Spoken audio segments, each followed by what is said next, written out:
केंद्रीय सड़क परिवहन मंत्री जनरल बीके सिंह राष्ट्रीय राजमार्ग ने कहा लोकसभा चुनाव 2024 का लक्ष्य सामने खड़ा है, इसे 400 प्लस तक पहुंचना है। सोशल मीडिया वॉलंटियर के बीच उपस्थित होकर केंद्रीय मंत्री जनरल बीके सिंह ने अपना उद्बोधन दिया और सोशल मीडिया आईटी सेल कार्यकर्ताओं पर भरोसा जताया और कहा कार्य कैसे किया जाए इस पर विचार किया जाए और उन्होंने मजबूती प्रदान किया जाए। मुख्य अतिथि ने कहा कि केंद्र में भारतीय जनता पार्टी की सरकार रही, मैं फौज में था, फौज में रहने के बाद कई ऐसी घटनाएं मेरे सामने घटित हुई जिसका जिक्र मैं यहाँ नहीं कर सकता, लेकिन ऐसा महसूस हो रहा है कि भारत में रामराज की स्थापना हो चुकी है। 500 साल का मामला राम मंदिर का सुलझ चुका है, धारा 370 एक्ट हट चुका है, महिला शक्ति को आरक्षण पार्टी के द्वारा मिल चुका है। ऐसे में तमाम बिंदुओं पर मुख्य अतिथि प्रकाश डाला और कहा सिर्फ एक लक्ष्य है 2024 का, इसे भदोही से कमल खिलाकर भारतीय जनता पार्टी का साथ देना है। हमारे सोशल मीडिया के कार्यकर्ता जो यहाँ पर उपस्थित हैं उनके लिए मैं कहना चाहता हूँ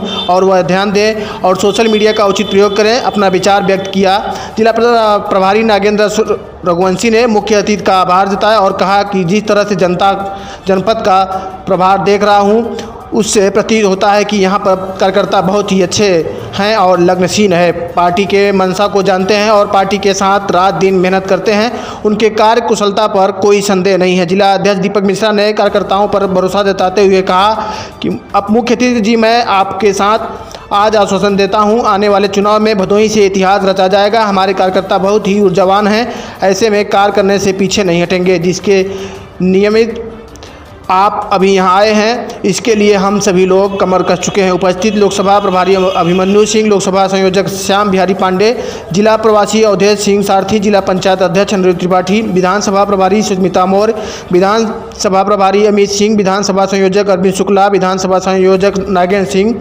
पूर्व जिला अध्यक्ष संतोष पांडे, ओम प्रकाश तिवारी, टंकी गुरु, सपना दुबे, संगीता खन्ना, रेशमा बानो, सुषमा मालदीव, छत्रपति शिव, बीरू शुक्ला, गोवर्धन राय अखंड, प्रताप सिंह, चंद्रशेखर सिंह, गोरेलाल पांडे, मनीष पांडे, शिवम आकाश, मृत्युंजय, दीपक रत्नेश त्रिपाठी, सत्यशील गुप्ता, लालता प्रसाद सोनकर इत्यादि वरिष्ठ भाजपा कार्यकर्ता उपस्थित रहे।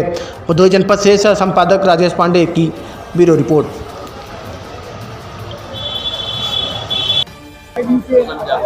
देखिए, भारतीय जनता पार्टी अपने कार्यकर्ताओं के सम्मेलन कराती रहती है, अलग अलग हमारे जो विभाग हैं उनके सम्मेलन कराती है ताकि उनको नई ऊर्जा मिले, उनको और नई चेतना मिले और हम अपने वोटरों के बीच में और सक्षम होकर जा सकें ताकि हम उन्हें बता सकें कि जिस प्रकार से हमने सेवा की है उसके अंदर और बढ़ोतरी होगी आगे आने वाले दिनों में और वो देश की बढ़ोतरी के लिए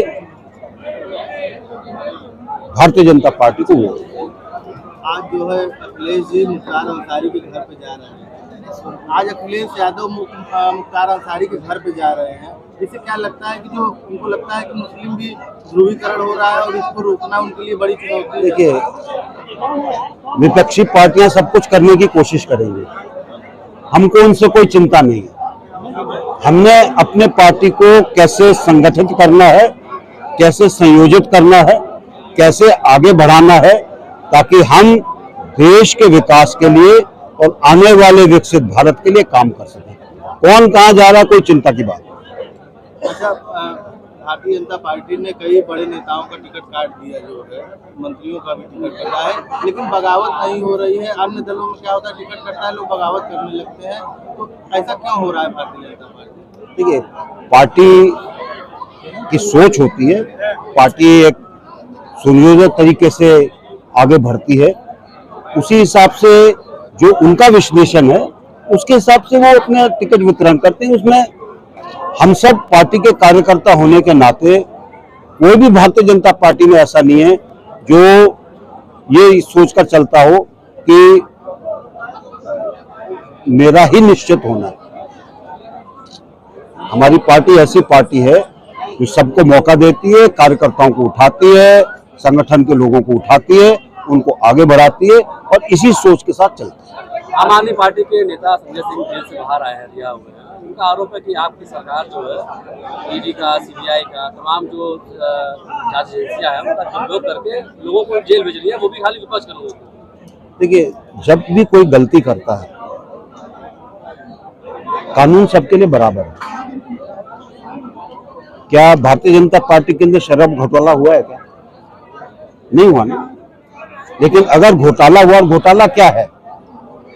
सरकार ने एक नई पॉलिसी बनाई, दिल्ली सरकार ने, जो सरकार को राजस्व मिलना चाहिए था वो तो घट गया, और जो प्राइवेट लोग थे, जो दलाल थे, उनका प्रॉफिट बढ़ गया। तो कहीं तो कुछ गड़बड़ है।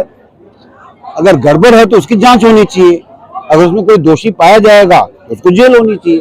जो किंगमेकर है शराब माफिया जिसमें कहा जा रहा है, उसी ने आपको चंदा दिया पेट्रोल पंप के नाम पे, 55 करोड़ रुपये उसी ने चंदा दिया आपको।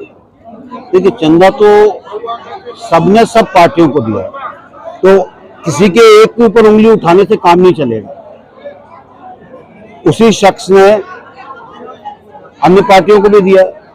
अब हो सकता है मुझे आप ज्यादा अच्छे लगते हैं, मैं आपको ज्यादा दे दूंगा, मुझे ये अच्छे नहीं लगते मैं इनको कम दे दूंगा। तो पार्टी के ऊपर निर्भर है। उनका कहना है कि जांच होनी चाहिए इसकी। जांच करवा लें, बोलो अर्जी दो ना, सुप्रीम कोर्ट है। सर ये इलेक्ट्रल बॉन्ड जो है उसको लेके, इलेक्ट्रल बॉन्ड जो है उसको लेके काफी मतलब, देखिए, इलेक्ट्रल बॉन्ड सुप्रीम कोर्ट ने उस पर फैसला दिया। एक मूल चीज समझनी चाहिए, इलेक्ट्रल बॉन्ड आने से पहले भी चंदा जाता था पार्टियों को, कोई अकाउंटेबिलिटी थी क्या? पता चलता था क्या? और होता क्या था कि काला धन चला जाता था। अब जब आप इलेक्ट्रल बॉन्ड लेते हैं तो अकाउंटेड है। आप ये नहीं कह सकते कि मैं कहीं से, मेरे पास उग्रवाद का पैसा आ गया और मैंने वो किसी पार्टी को दे दिया। तो मिथ्या चीजों के अंदर मत जाइएगा। अच्छा, सेना की बेहतरी के लिए क्या भाजपा इस बार कुछ मुद्दे शामिल करने जा रही है या कुछ सुझाव दिया है अपनी पार्टी को? किस चीज का? जो भारतीय सेना है उसकी बेहतरी के लिए क्या कोई मुद्दे? देखिए, सेनाओं की बेहतरी एक सतत प्रक्रिया है। ये सोचना कि आज कोई सुझाव देगी वो नहीं होता। सेनाएं सतत उनके चीजें चलती हैं, और किसी भी टाइम ये कहना कि जी आज क्या हो रहा है, वो कहना गलत है। सर, अभी आपने कहा कि मैंने गन्ना किसानों के साथ कई साल बिताए, लेकिन औराई में जो चीनी मिल बंद है उसके लिए सर क्या? भाई, मैं पूर्व के अंदर नहीं आया था, पश्चिम के किसानों में घूम रहा था। हमने रंगानाथ कमेटी थी जो कि आई थी, उसकी रिपोर्ट अगर लागू हो जाती तो उत्तर प्रदेश के सब गन्ना किसानों को नुकसान होता, क्योंकि उस रिपोर्ट के अंदर ये था कि 10% जिनका प्रतिशत जो चीनी का है गन्ने से जब निकलता है, अगर वो उससे कम है या 10% है तो उनका गन्ना प्रोक्योर नहीं किया जाएगा। तुम्हारे उत्तर प्रदेश में नुकसान हो जाता।